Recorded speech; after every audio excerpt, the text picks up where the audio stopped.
Bonjour ou bonsoir, tout dépend à quelle heure vous écoutez ce podcast de l'Odigimédia. Notre chroniqueur invité, Souad Mekawi, partage son avis et ses réflexions dans un article qu'il a intitulé « Macron, de quel gâchis est-il le nom ?» Alors écoutons-le dans ce podcast. L'auteur démarre son article ainsi. Qui aujourd'hui n'est pas en colère contre Macron? De l'histoire de la France, la Ve République n'a jamais été aussi plongée dans l'incertitude opaque que du temps d'Emmanuel Macron. Aussi la semaine en cours a-t-elle encore connu des péripéties des plus houleuses, en raison de l'adoption de la réforme des retraites controversée et décriée. Le quinquennat de Macron qui est de plus en plus fragilisé politiquement et qui titube à peine un an après sa réélection, est en train de passer l'un de ses pires moments. En effet, pour invalider l'adoption du texte controversé, le gouvernement a dû faire face à deux motions de censure, dont la première transpartisane a été déposée par le groupe LIO, Liberté, Indépendants, Outre-mer Territoire. La deuxième, elle, a été présentée par les 88 députés du groupe d'extrême droite, le Rassemblement national, RN, à la Chambre basse pour faire tomber le gouvernement. L'auteur poursuit son article ainsi. La conjoncture actuelle déjà accentuée par l'inflation et une forte hausse des prix de l'énergie, le degré d'agitation a atteint son paroxysme quand la première ministre, Elisabeth Borne avait engagé la responsabilité de son gouvernement en faisant recours à l'article 49 alinéa 3 de la Constitution, pour faire passer le projet de réforme des retraites. Ce qui a suscité la colère et l'indignation des oppositions, qui ont dénoncé un déni et un choc démocratique de la part de l'exécutif. Depuis, Paris et plusieurs autres villes françaises connaissent des manifestations et des affrontements entre manifestants et forces de l'ordre, sans oublier que des centaines de milliers de Français manifestent depuis le 19 janvier. À cela s'ajoute la grève des éboueurs, qui dure depuis près de 2 semaines, plongeant la ville-lumière sous des milliers de tonnes de déchets. C'est dire que le pays vit une nouvelle crise politique et sociale, après celle des Gilets jaunes, suscitant colère et indignation. Macron, ce président par qui le chaos est arrivé, face aux contestations populaires devenues contagieuses et face aux dénonciations des syndicats, la détermination d'Emmanuel Macron, qui se montre braqué s'appuyant sur sa première ministre, en très mauvaise posture, frôle l'entêtement et fait grossir une colère qui ne dit pas son nom. Il faut dire que tous les ingrédients sont là pour les déstabiliser davantage.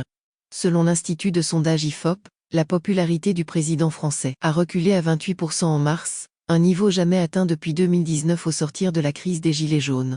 Selon le même sondage, la popularité d'Emmanuel Macron a chuté de 13 points depuis sa réélection en mai 2022, pour se situer désormais derrière sa première ministre, Elisabeth Borne, 29% de satisfaits. L'auteur précise ainsi. Bien entendu, son gouvernement qui a brandi l'article 49-3 de la Constitution, pour faire adopter sa réforme, y est pour quelque chose aussi puisqu'il traduit un échec cuisant de rassembler une majorité. Pour rappel, l'exécutif a dû dégainer le 49.3 pour la 11e fois depuis l'arrivée d'Elisabeth Borne qui a nourri les blocages, pour éviter un vote défavorable des députés. Après son retrait de plusieurs semaines laissant sa première ministre essuyer la colère des députés, le président de la République sort, enfin, du bois pour user de ses formules travaillées et ses gestes calculés comme à son habitude afin de tenter de calmer les esprits et rassurer son électorat retraité, qui regarde les JT de 13h de TF1 et de France 2. Et pour ne rien laisser au hasard, sa sortie a lieu à la veille d'une nouvelle journée de mobilisation syndicale, jeudi. Bien entendu, sa réforme phare du report de l'âge légal de la retraite de 62 à 64 ans a été adoptée définitivement ce lundi par le Parlement, au forceps. Mais l'ensemble des syndicats et la quasi-totalité des oppositions ne démordent pas et continuent de réclamer son retrait. En effet, dans un contexte houleux de contestation sociale encadrée par les syndicats depuis 2 mois, le recours à l'article 49.3 de la Constitution, pour faire passer le texte sans vote, a donné matière aux violences, et comme si cela ne suffisait pas, Macron a l'art de raviver les braises pour donner la touche finale. Finalement, comme dirait dit Lampedusa, il faut que tout change pour que rien ne change.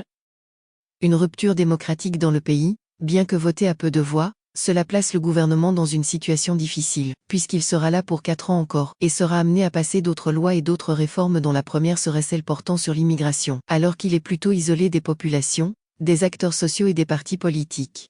D'autant plus que même si cette réforme est adoptée, cela ne résoudra pas les problèmes d'un pays, qui vit à crédit d'où le risque de vivre des crises récurrentes jusqu'à la fin du quinquennat.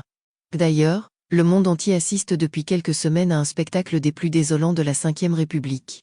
À Paris comme à Rennes, à Lille, à Grenoble, ou à Nantes, un face-à-face tendu avec échange de jets de projectiles et de gaz lacrymogènes oppose des centaines de personnes aux forces de l'ordre. L'auteur ajoute ainsi. Plus hallucinant encore, ce mardi 21 mars, Emmanuel Macron s'exprimait devant les parlementaires de son camp pour nourrir davantage ses contradictions, en affirmant qu'il fallait apaiser et écouter la colère des Français avant d'ajouter que la foule n'a pas de légitimité face au peuple, qui s'exprime à travers ses élus, et l'émeute ne l'emporte pas sur les représentants du peuple.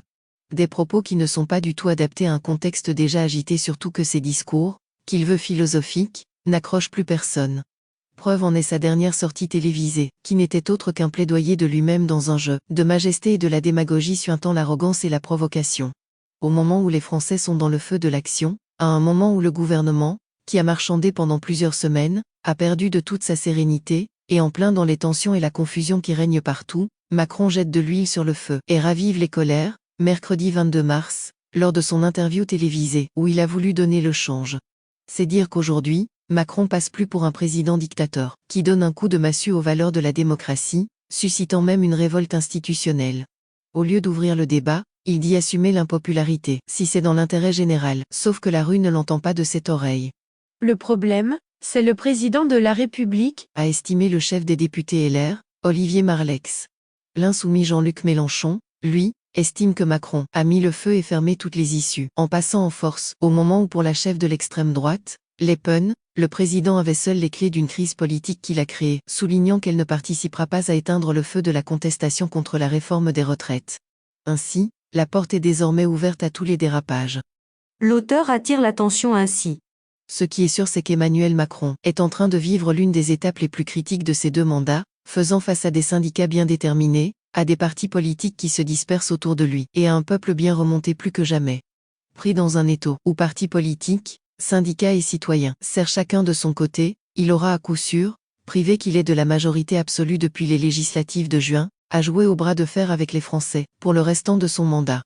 D'ailleurs, le mécanisme est déjà déclenché puisqu'il annonce juste après la motion de censure contre le gouvernement rejeté de seulement 9 voix, qu'il n'y aura ni dissolution, ni remaniement, ni référendum. Le match de lutte est ainsi déclaré par le chef de l'État, qui déclare passer aux réquisitions en cas de besoin. L'évidence est là, le président de la République décide et impose dans un déni de démocratie, qui ne manquera pas d'avoir des répercussions néfastes sur la vie politique, sociale et économique du pays. Pourtant, c'est ce même Emmanuel Macron, qui avait pourtant lancé en juillet 2019, devant le Parlement réuni en congrès, à Versailles l'ambitieuse idée d'une France qui a les moyens de devenir de nouveau une puissance au XXIe siècle, en appelant à en finir avec le renoncement où nous nous sommes enfermés depuis 40 ans, qui voudrait que la France ne soit qu'une puissance moyenne. Mais les paroles s'envolent trop vite, et ne restent que les propos méprisants à l'égard des classes populaires, parce qu'il faut bien le dire, s'il suscite encore une fascination au sein d'une certaine élite financière et économique du pays, et s'il est porté et couvé par l'oligarchie, il récolte une détestation populaire très forte, voire un rejet chez les populations. L'auteur poursuit son article ainsi. La France serait-elle à la croisée des chemins? En plus du spectacle d'affaiblissement démocratique qui s'offre à nous aujourd'hui, les images qui nous parviennent sont déplorables et désolantes. La ville-lumière engloutie par des milliers de tonnes d'ordures, sans la puanteur d'une gouvernance française devenue totalitaire et institutionnellement fragilisée. Des rues s'embrasent, des portraits d'Emmanuel Macron partent en flammes, des jeunes qui parfois agressent les policiers, les forces de l'ordre qui donnent à voir une vraie faillite des droits de l'homme, des carcasses de voitures brûlées, des blocages partout, de violents affrontements, un fiasco tout simplement à voir ces images, qui nous font penser à une vraie guerre. Face aux contestations sans précédent que connaît la France depuis les événements de 1968, tout s'appelle à s'unir pour ne pas subir. Ça rappelle de mauvais souvenirs, Avait déclaré le ministre de l'Intérieur, Gérald Darmanin, vendredi 17 mars sur RTL. La fracture du pays se creuse et la France, cette grande nation et ce grand peuple qui du président Macron n'attendent certainement plus rien, refuse à coup sûr de cautionner cette manière de faire d'un président qui n'écoute que lui-même et qui dit vouloir moins de textes de loi parce que tout ne passe pas par la loi et on passe trop par la loi dans notre République.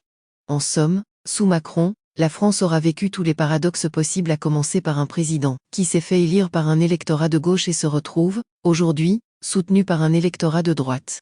Une crise de régime sans précédent divise la France. C'est à se demander si Macron est vraiment conscient du mal qu'il fait au pays, maintenant que la tension est très vive et qu'il joue seul contre tous. Comment compte-t-il rassembler les Français jusqu'à 2027? L'un de ses slogans électoraux n'était-ce pas nous tous? N'est-ce pas le président de tous les Français? Or on ne voit plus qu'un pouvoir politique qui est isolé, à la fois, de l'opinion publique, des acteurs sociaux et des partis politiques. L'auteur conclut son article ainsi. De toute manière, Macron a ouvert la boîte de Pandore. Il est connu pour être un bon joueur de poker pour qui, ou ça passe ou ça casse, et voilà que jouer avec le feu rentre aussi dans sa tactique dans un climat de tension des plus critiques. Force est de rappeler qu'un leadership politique inadéquat peut certainement mettre un pays en péril, en créant des tensions économiques, sociales et politiques pouvant affaiblir l'État et la société dans son ensemble. Aujourd'hui, on ne peut que se soucier pour le pays de la liberté, égalité, fraternité, qui tend aujourd'hui à devenir une dictature présidentielle et se demander « Où va la France ? À quand un retour à la normale ?» Rédigé par Swad Mekawi, élu par l'intelligence artificielle de l'Odigimédia.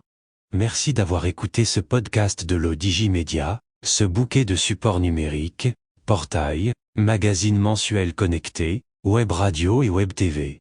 N'oubliez pas de télécharger notre application l'Odigi Mobile sur Play Store et de vous abonner à notre chaîne YouTube l'Odigi TV.